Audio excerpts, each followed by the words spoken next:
సరే సంక్షేమ పథకాల్లో భాగంగా రైతులు ఏదన్నా పథకానికి వెళ్తే బ్యాంకులు అస్సలు సహకరించడం లేదు sir.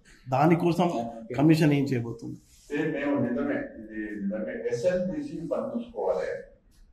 Reserve Bank of India guidance ప్రకారంగా ఎస్ఎల్బిసికి స్టేట్ లెవెల్ బ్యాంకర్స్ కౌన్సిల్ కి కొన్ని మార్గనిర్దేశకాలు ఉన్నాయి.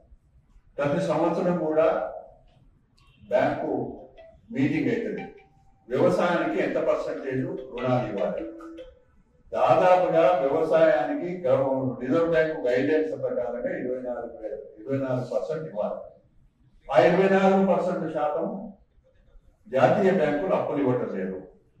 దానివల్ల రైతులు గత్యంతరం లేక ప్రైవేట్ అప్పులు దగ్గర పోతుంది. ఇది కరెక్ట్ కాదు. కాబట్టి మేము ఇప్పటికే నేను పర్సనల్ గా ఎస్ఎల్బిసి జనరల్ మేనేజర్ గారితో కలిసిన మేము కమిషన్ ఏర్పడలేపటికి ఇప్పుడు మాకు మీరు రైట్ క్వశ్చన్ అడిగారు. ఇది నిజంగానే మేము ఇప్పుడు మా కమిషన్ ఉన్నది కాబట్టి మేము మా కమిటీ దీన్ని పూర్తిగా నిజంగానే రిజర్వ్ బ్యాంకు గైడ్లైన్స్ ప్రకారంగా అప్పగిస్తుందా లేదా అంటే లేదు. దీని విషయంలో సంపూర్ణమైన సమాచారం తీసుకొని వెంటనే మేము కమిషన్ తరఫు నుంచి ఎస్ఎల్బిసికి ఒక రిప్రజెంటేటివ్ చేస్తాం. అవసరమైతే రిజర్వ్ బ్యాంక్ కూడా ఫిర్యాదు చేస్తాం. ఇప్పుడు నాకు తెలిసిన ఎఫ్పిఓ ఉంది సార్, దానిలో 300 మంది రైతులు ఉన్నారు. వాళ్ళు ఎన్ఎల్ఎం ఉంది కదా, నేషనల్ లైఫ్ స్టాక్ మిషన్ కింద గోట్ ఫార్మ్స్ పెట్టుకోవాలనుకుంటున్నారు. అసలు ఎవడు పట్టించుకోవడం లేదు సార్. వాటి 40% బ్యాంకులు ఇవ్వాలి. ఏ బ్యాంక్ వాడు కూడా రైతుని అసలు ఎంటర్టైన్ చేయడం. ఎఫ్పిఓల కింద ఉన్న రైతులు ఒక 300 మంది రైతులు గోట్ ఫార్మ్స్ కోసం ట్రై చేస్తున్నారు. వాళ్ళు అసలు ఏ బ్యాంక్ కూడా ఎంటర్టైన్ చేయలేదు. అయితే ఈ ఫార్మర్ ప్రొడ్యూస్ ఆర్గనైజేషన్స్ ఏర్పడ్డాయి. కొన్ని ఏర్పడ్డా కొన్ని జిల్లాల్లో బాగున్నాయి, కొన్ని జిల్లాల్లో తక్కువ ఉన్నాయి. ఇది ఒక మంచి నిర్ణయమే.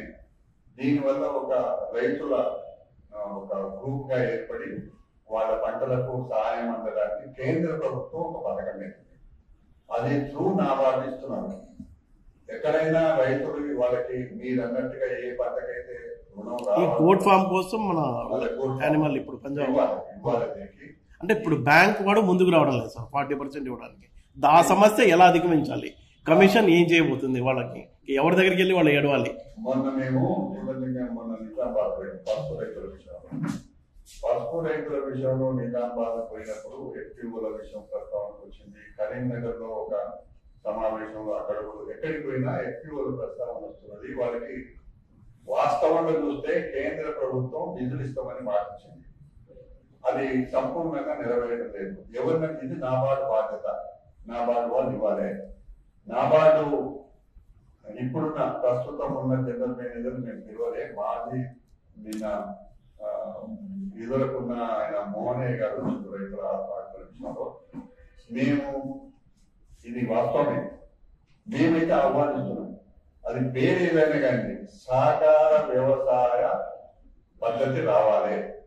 రైతు ఏకాకిగా ఉండడం వల్ల మోసపోతున్నాడు, ఇబ్బంది పడుతున్నాడు. కాబట్టి పేరు ఎఫ్పిఓ కానీ గ్రూప్ ఆఫ్ పీపుల్ కానీ ఏ రకమైనది వచ్చినా కూడా రావాలని మేము కమిషన్ మేము కొంతవరకు అధ్యయనం చేసి మేము వెల్కమ్ చేస్తున్నాం. దీని విషయంలో మేము చెప్పినట్టుగా ప్రకటించిన నిధులు రావడం లేదు. బ్యాంక్ దగ్గర సమస్య ఉంది. ఆ సమస్యని ఎలా అధిగమించాలి? ఇప్పుడు నేను ఇందాక వెళ్ళాను సార్, యానిమల్ హస్బెండరీ డిపార్ట్మెంట్కి వెళ్ళా. వాళ్ళు అన్నారు ఇది సెంట్రల్ గవర్నమెంట్ స్కీమ్, మేము ఇంప్లిమెంట్ చేస్తున్నాం, కానీ బ్యాంక్ వాడిది మనం ఎలా చెప్తాము? ఇప్పుడు రైతు అనే సామాన్యమైన వ్యక్తి ఆ సమస్యను ఎలా అధిగమిస్తాడు? ఇప్పుడు కమిషన్ ఉంది, కమిషన్ దగ్గరకు వచ్చి చెప్పగలుగుతాడు. ఇప్పుడు ఎలాంటి సర్వీస్ ఇవ్వబోతుంది? మేము స్వయంగా పోయినాం. మాకు ఇట్లాంటివన్నీ వచ్చినాయి. కొన్ని చోట్ల అయితే బాగుందన్నారు. ఇప్పుడు మీరు చెప్పిన దాంట్లో నిజంగానే ఉంది కానీ రావడం లేదన్నమాట. దీన్ని కొంత మేము మీరు మా దృష్టికి తీసుకొచ్చింది కాబట్టి ఎందుకు అనడం లేదు. అందుకే ఇమీడియట్ అయితే నాబార్డు ఇవ్వాలి. సెంట్రల్ బ్యాంకు ఆదేశాలు ఇది మాట్లాడుకుని నిర్ణయం చేసుకొని వెంటనే సంబంధిత శాఖకు కానీ సంకల మన సంబంధిత సంబంధించిన గారికి రాసి ఇవి ఒక రివ్యూ మీటింగ్ ఏమైనా పెట్టే అవకాశం ఉంటుందా? మీరు కమిషన్ తరఫున బ్యాంకర్లని పిలిచి ఒక రివ్యూ మీటింగ్? మాకు పూర్తిగా అధికారం ఉంది. ఇది కమిషన్ కు బ్యాంకర్ కానీ కోడ్ కానీ ఎవరైనా పిలవచ్చు. అంతేందుకు మనమేమో నిజామాబాద్ పోయినాం. నిజామాబాద్ పోయినప్పుడు అన్ని రాజకీయ పార్టీలతో మాట్లాడి అందరితో మాట్లాడిన తర్వాత నిన్ననే మాకు ఫోన్ వచ్చింది. ఏదైతే నూతనంగా పసుపు బోర్డు చైర్మన్ గా ఎన్నికైందో వారు మా స్పందన చూసి నేను వస్తాను అన్న మీ ఆఫీస్కి వస్తా మాట్లాడతాను. కమిషన్ కు మేము అరమరిక లేవు. మేము రాజకీయాలకు అతీతంగానే రైతుకి రావాల్సిన నిధులు కేంద్ర ప్రభుత్వం నుంచి రావాల్సిన నిధులన్నీ రాబట్టడానికి కానీ అక్కడి నుంచి వచ్చే స్కీములు రావడానికి కానీ మేము అన్ని విధాలా అన్ని డిపార్ట్మెంట్లకు అవసరం ఉన్న డిపార్ట్మెంట్ కూడా కమిషన్ దగ్గరికి వచ్చి మాట్లాడతాం. అదే బ్యాంకర్లు ముఖం చాటేస్తున్నారు కాబట్టి ఈ సమస్యను ఎలా అధిగమించాలి? ఈ బ్యాంకులకి ఎవరు ఆదేశాలు ఇవ్వాలి? నాబార్డు వాళ్ళు ఇవ్వాలి. బ్యాంకులు వెంబడే రెస్పాండ్ అయితే లేదు. వాస్తవమే, వాళ్ళకి అవసరం ఉన్నప్పుడు అప్పు చేయకపోతే లాభం లేదు.